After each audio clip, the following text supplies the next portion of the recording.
Bismillahirrahmanirrahim.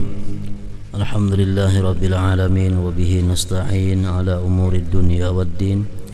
Asyhadu an la ilaha illallah wahdahu la syarika lah wa asyhadu anna sayyidana Muhammadan abduhu wa rasuluh.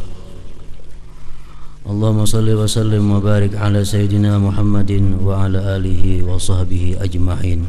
Amma ba'd. Kita hormati dan kita cintai para habaib, para alim ulama, guru-guru agama, para muhibbin, hadirin dan hadirat rahimakumullah. Al-thalis wa sittun min asma'illah al-husna al-hayyu. Yang ke-63 daripada nama-nama Allah al-husna ialah Al-Hayy.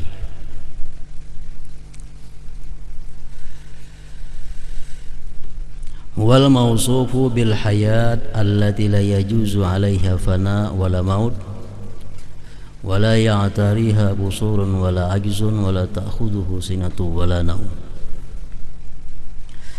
Artinya Al-Hayy itu adalah yang disifati dengan hayat. Orang yang bersifat hayat itu adalah hayyun. Seringkali kita artikan dengan yang maha hidup. Hayyun artinya maha hidup. La yajuzu alaihi fana'un wala maut, tidak boleh atasnya fana dan maut.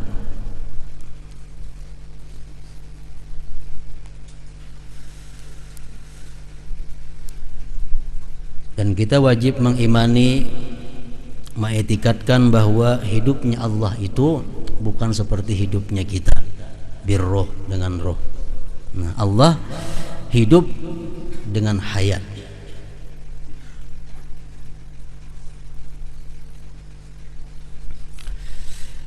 Firman Allah Subhanahu wa taala di dalam Al-Qur'an, qala Allah taala, Allahu la ilaha illa huwal hayy. Ayat kursi. Nah, ayat kursi pemulaannya Allahu la ilaha illa huwal hayy wa tawakkal 'alal hayyil ladzi la yamut.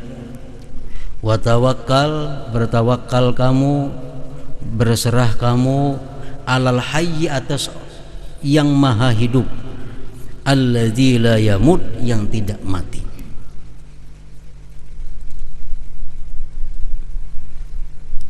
Al-Quran lagi menyebutkan huwal hayyu la ilaha illahu fad'uhu mukhlishina lahuddin. Dialah Allah al-hayyu, yang maha hidup. Tidak ada Tuhan selain Dia, maka berdoalah kepadanya hal keadaan ikhlas agama.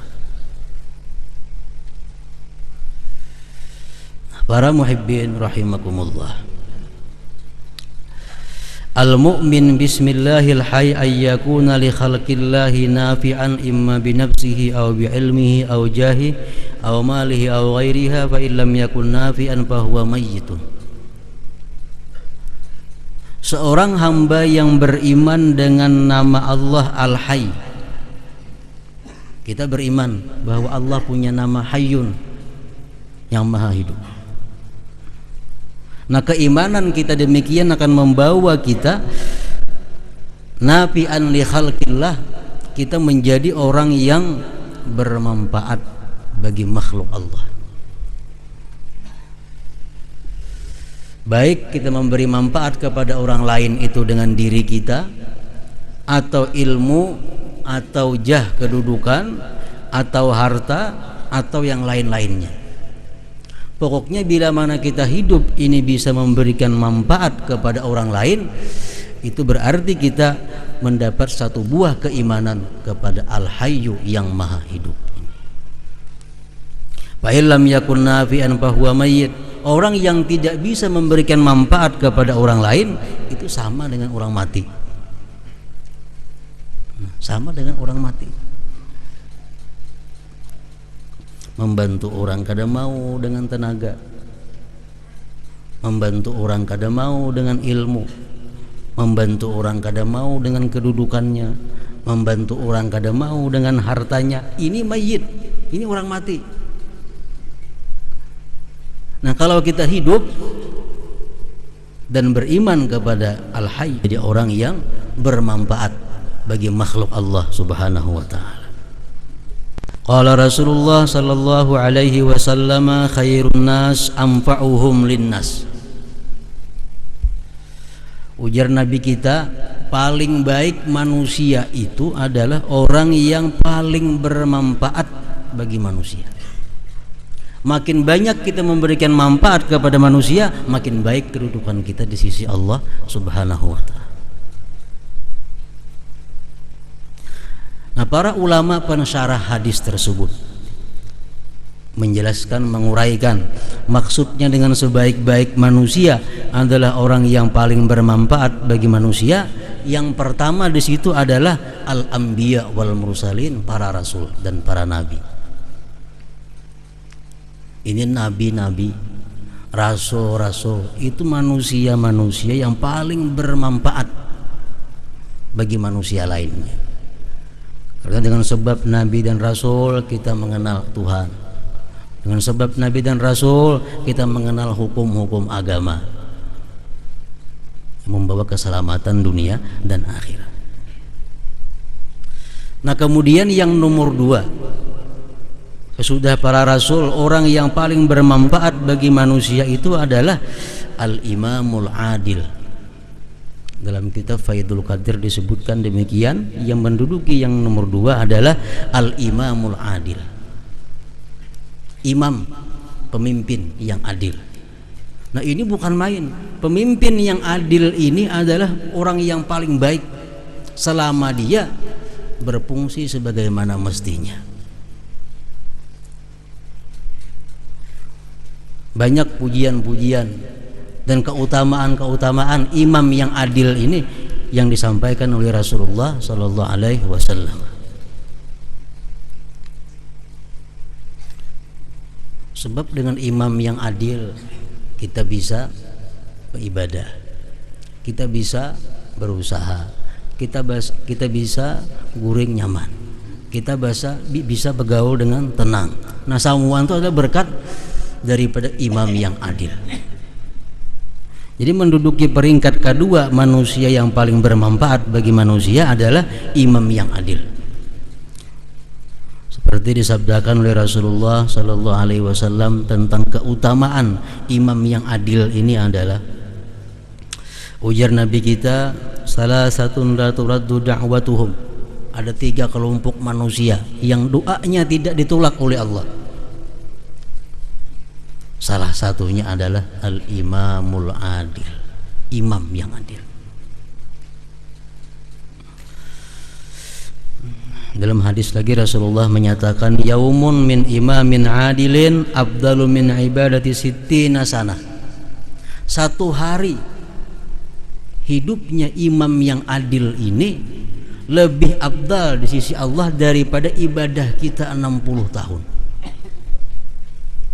Imam yang adil, satu hari dia hidup itu lebih afdal dari ibadah kita 60 tahun.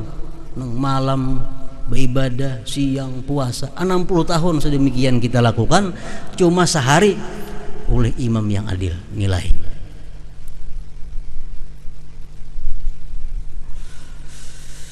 Kata Rasulullah sallallahu alaihi wasallam lagi, ahabbun nas ilallah yaumal qiyamah wa adnahum minhum majlisan imamun adil. Manusia yang paling dicintai kepada Allah pada hari kiamat dan orang yang paling dekat kedudukannya adalah imamun adil.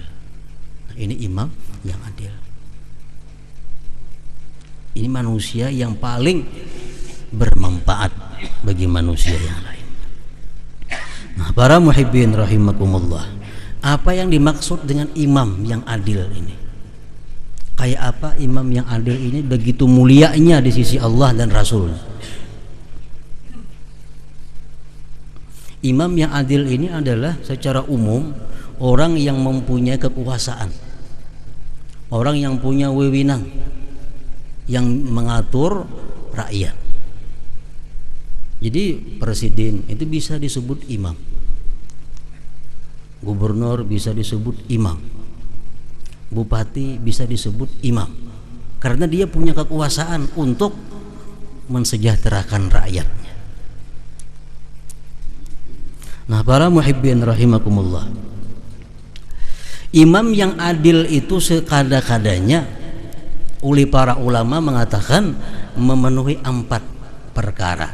Nah, kalau kita jadi imam tutuha kampung mempunyai wewenang, kita mempunyai 4 macam ini, kita adalah imam yang adil. Nang sehari aja kita, walaupun kita kada beribadah banyak, nilainya sama lawan 60 tahun di orang lain. Pertama, imam yang disebut adil itu yang memikirkan dan mengusahakan kesejahteraan rakyat, baik dunia atau ukhrawi. Ini pertama. Pikirannya imam ini, usahanya kayak apa rakyat ini supaya sejahtera, baik dunianya atau akhiratnya. Di situ ada jalan yang ada bagus, dibaiki supaya nyaman. Nah, di situ ada banyu nang pinangali, dicariakan supaya banyu ada. Di sini perlu lampu, diadakan lampu. Ini urusan dunia.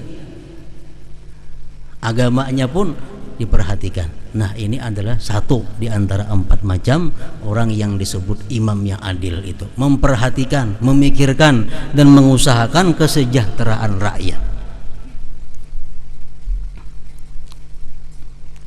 Yang kedua, seseorang itu disebut imam yang adil adalah melihat semua rakyat itu sama dalam hal menikmati hasil negara. Melihat rakyat itu sama. Hanya kalau orang Bahari itu, terutama di daerah Arab, itu sangat kental dengan kesukuan. Suku ada Bani Tamim, ada macam-macam Bani, Bani Abbas, Bani ini, Bani itu. Jadi sehingga kalau nang berkuasa ini punya Bani Abbas, bubuhan Abbas saja yang dipilihinya, yang dinyamaninya. Nah, ini bukan cermin dengan imam yang adil. Imam yang adil yang disebut-sebut, yang dimuliakan Rasulullah itu adalah orang yang melihat semua rakyatnya dari bani apapun, dari kabilah golongan apapun, berhak sama menikmati apa yang dihasilkan oleh kekayaan negaranya.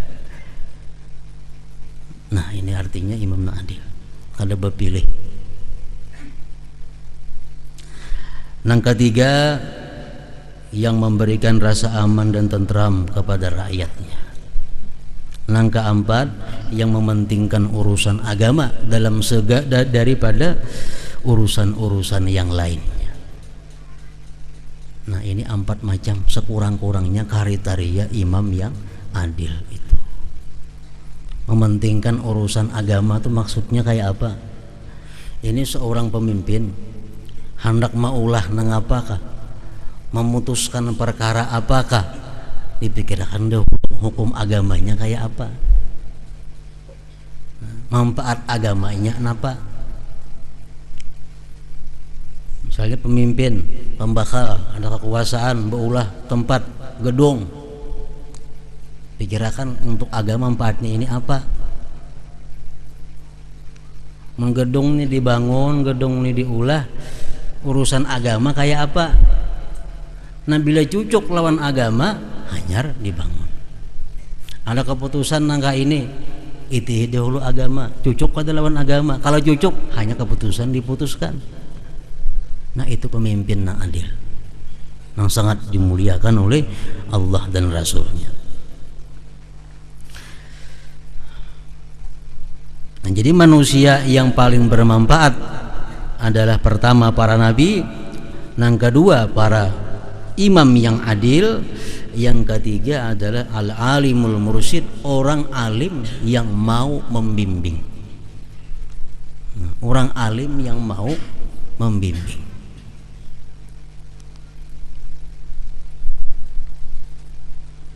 Maksudnya orang alim yang membimbing ini oleh para ulama dikatakan sekada-kadanya mempunyai 4 kriteria. sehingga dia mendapat kedudukan yang mulia di sisi Allah dan di sisi Rasulnya. Yang pertama, Allah yada'a nashan nas. Dia tidak meninggalkan memberikan nasihat kepada manusia. Ini orang alim nang mursyid. Dia kadang meninggalkan memberikan nasihat kepada manusia. Jadi tugasnya orang alim yang mursyid itu adalah selalu memberikan nasihat kebaikan kepada manusia. Yang kedua, dia punya niat, punya tujuan untuk menyelamatkan manusia daripada api neraka. Yang ketiga, dia tidak memberikan kepada manusia satu ilmu yang mana manusia itu belum pantas untuk mendapatkan ilmu tersebut. Yang keempat, bahwa dia tidak menuntut akan upah daripada menyebarkan ilmunya itu, melainkan hanya kepada Allah Subhanahu wa ta'ala. Nah, ini nomor 3, manusia yang bermanfaat. Nah, kemudian yang keempat, manusia yang dianggap paling bermanfaat itu adalah al-ghaniyus sahi, orang kaya yang pemurah. Nah, ini mempunyai ranking keempat daripada sebaik-baik manusia. Nabi-nabi, imam adil, para ulama, orang kaya yang pemurah. Nah, ini menduduki nomor 4 dalam urutan manusia mulia di sisi Allah Subhanahu wa ta'ala. Dalam hadis Rasulullah mengatakan, as-sakhiyu qaribun minallah qaribun minal jannah.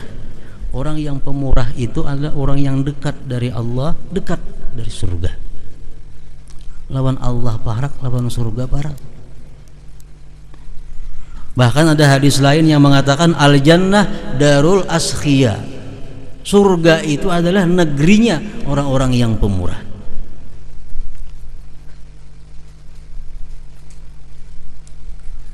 Ada lagi hadis memuji keutamaan orang yang pemurah ini adalah innallaha akhidun biyadih kullama athar. Allah memegang tangan orang yang pemurah itu bila tergelincir. Orang nih pemurah, kalau ingin tergelincir ditarik oleh Allah Subhanahu wa ta'ala. Maksudnya apa? Orang nang pemurah ini kada akan jatuh ke dalam maksiat. Begitu gugur langsung ditarik oleh Allah Subhanahu wa ta'ala. Nah, nengaran pemurah itu macam apa? Sehingga dia menjadi orang nang bermanfaat bagi manusia. Nah, oleh para ulama disebutkan hanya 2. Kalau 2 ini sudah kita miliki, kita jadi orang pemurah. Yang pertama, kita punya perhatian, kita punya sosial. Satu, terhadap agama. Terhadap agama. Nengaran agama ini nang apa? Sosial terhadap agama. Kita memperhatikan, memikirkan sosial kepada agama. Termasuk di sini adalah membangun masjid. Lebih penting lagi apa? Memperhatikan orang-orang yang menuntut ilmu agama dan sarana fasilitasnya. Perhatian kepada agama. Orang yang menuntut ilmu agama supaya nyaman guringnya, supaya nyaman sembahyangnya, supaya nyaman mandinya, supaya nyaman makannya. Nah, perhatian semacam itu adalah perhatian terhadap agama. Nah, orang nang kaya, nang pemurah itu orang nang punya perhatian dan sosial tinggi terhadap agama Islam. Di akhirat, salah satu yang ditanyakan oleh Allah kepada manusia yang kaya, berapa harta kamu sisihkan untuk kepentingan agama? Berapa harta yang kamu berikan untuk kepentingan agama, jihad dan lain-lainnya? Ini termasuknya akan dipertanyakan oleh Allah kayaknya kepada kita, kepada orang-orang yang mampu di padang mahsyar nanti. Incam dia Tuhan kau beri harta sekian juta, Berapa dari itu yang engkau gunakan untuk agama?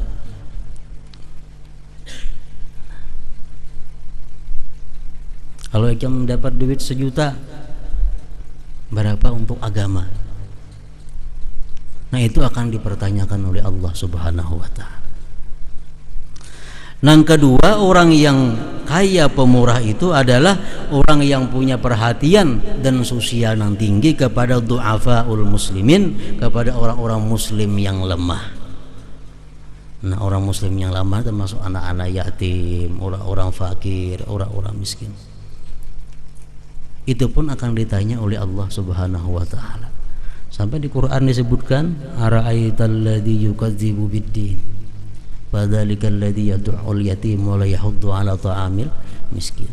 Orang yang membiarkan anak yatim, kadang menghiraukan fakir miskin, itu disebut Allah yukadzibu biddin, mendustakan dengan agama Islam.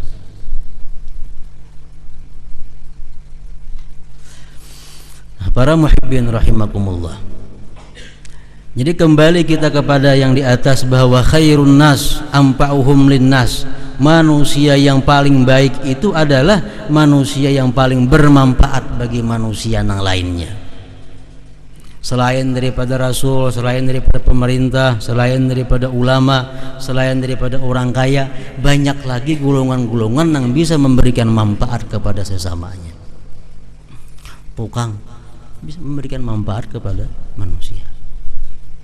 Dokter memberikan manfaat kepada manusia. Mantri memberikan manfaat kepada manusia. Tukang urut memberikan manfaat kepada manusia. Makin banyak yang diurutnya makin baik. Khairun nas anfa'uhum linnas. Selama kita bermanfaat kepada orang lain, hidup kita ini, kita dapat iman al-hayy, nama Allah yang maha hidup ini. Para muhibbin rahimakumullah. Selanjutnya yang ke-64 di antara nama Allah adalah Al-Hayyul Qayyum, sambungannya. Nah, kita sekarang berada pada hari-hari yang sangat dimuliakan oleh Allah Subhanahu wa ta'ala, yaitu bulan Dzulhijjah. 1 sampai 10 Dzulhijjah itu disebut dalam Al-Quran wal fajri walayalin ashar. Ini 10 hari Dzulhijjah, 1 sampai 10. Nah, dalam hadis Rasulullah mengatakan, ma min ayyamin al amalu salih fiha ahabbu ilallah ta'ala min hadhil ayyam. Tidak ada hari yang paling disukai Allah kita ini beribadah kepadanya selain daripada ini hari-hari yang 10. Jadi kalau kita beribadah kepada Allah mulai hidup sehari Dzulhijjah sampai hari raya haji kayaknya, itu yang paling dicintai, disukai oleh Allah Subhanahu wa ta'ala. Sampai-sampai Allah memberikan ganjaran orang yang beribadah di malam itu akan diberi pahala sama dengan Lailatul Qadar. Orang yang puasa di siang harinya, dia akan diberi Allah puasa selama 1 tahun. Mulai hidup sehari Dzulhijjah, kalau puasanya sampai hari 9. Nah, kemudian lagi ditambah disambung malam hari raya Idul Adha itu adalah malam yang jangan sampai kita lewatkan daripada ibadah-ibadah yang diajarkan Rasulullah kepada kita. Di dalam hadis Rasulullah menyatakan, man ahya lailatal aidain ahyallah qalbah yauma tamutul qulub. Orang yang menghidupkan malam hari raya fitrah atau hari raya haji, Allah hidupkan hatinya pada waktu mati hati-hati manusia. Maksudnya ini hadis oleh para ulama hadis menyatakan itu adalah satu sindiran bahwa orang yang beribadah pada malam hari raya kurban, malam hari raya fitrah, itu dia akan terselamatkan daripada su'ul khatimah. Kayak apa maksudnya cara menghidupkan malam Idul Adha? Kayak apa cara maksudnya menghidupkan malam Idul Fitri? Nah, oleh ulama-ulama mengatakan bahwa yang disebut dengan menghidupkan malam itu adalah kita beribadah kepada Allah sebagian besar malam. Jadi misalnya malam itu 12 jam, paling kadang kita 7 jam beribadah, paling kadang 7 jam. Nah, ini pendapat nang mu'tamad. Nang nomor 2, kita bisa disebut menghidupkan malam Idul Adha atau Idul Fitri itu bila kita sembahyang Isya berjamaah, sembahyang qabliyah ba'diyahnya, sembahyang witir, sembahyang sunat subuh, sembahyang subuh, karena tengah malam ada sedikit bama. Nah, ini pendapat yang nomor 2 derajatnya. Namun kita kadang ambil yang pertama tadi, ambil yang nomor 2 ini. Nah, jadi malam hari raya fitrah, malam Idul Adha, Isya berjamaah, qabliyah ba'diyah, witir. Ditambah karena tengah malam ada sedikit waktu kita sediakan untuk membaca Quran kah, zikir kah, salawat terserah. Karena sunat subuh dan subuhnya berjamaah. Bila kita kawa demikian, kita sudah menghidupkan malam Idul Adha. Andai kata kita mati dalam tahun ini, kita aman daripada su'ul khatimah. Nah, itu.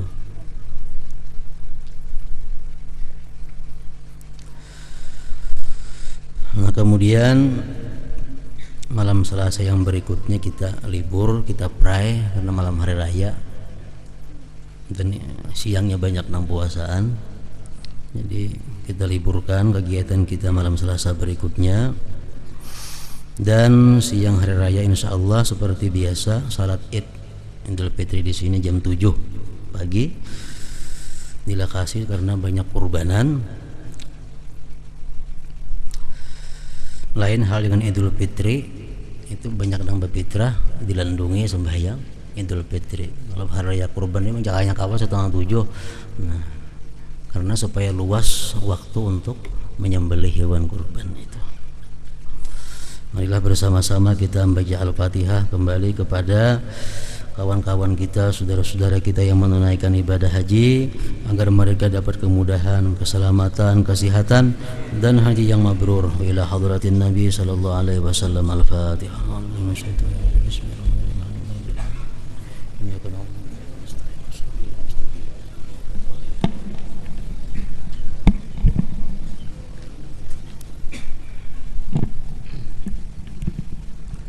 Bismillahirrahmanirrahim. Alhamdulillahirabbil alamin. Allahumma shalli ala Muhammad wa ali Muhammad. Allahumma arzuqna taufiqat ta'ah. Allahumma arzuqna taufiqat ta'ah wa bu'dal ma'siyah. Sidqan niyyah, irfanal hurma wa akrimna bil huda wal istiqamah. Saddid alsinatana bis shawab wal hikmah wa amla' qulubana bil ilmi wal ma'rifah.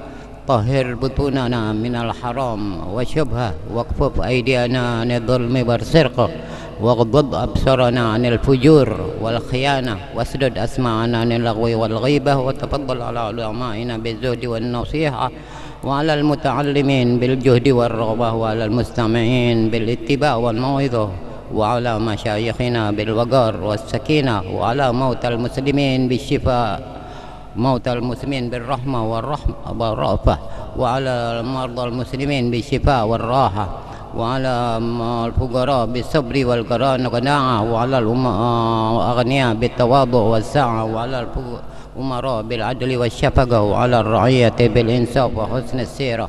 بارك للحجاج والزوار في الزاد والنفقة واقض ما أوجبت عليهم من الحج والعمرة بفضلك ورحمتك يا أرحم الراحمين. تب الستر والسلامة والعصمة والعافية علينا وعلى من حضرنا وعلى من أجرى هذا الخير في هذه الليلة واجعل دعانا أوله صلاحا ووسطه نجاحا وآخره فلاحا برحمتك يا أرحم الراحمين. واجعلنا من الذين يتبعون القول فيتبعون أحسنه. صلى الله على محمد وآل محمد. الحمد لله رب العالمين.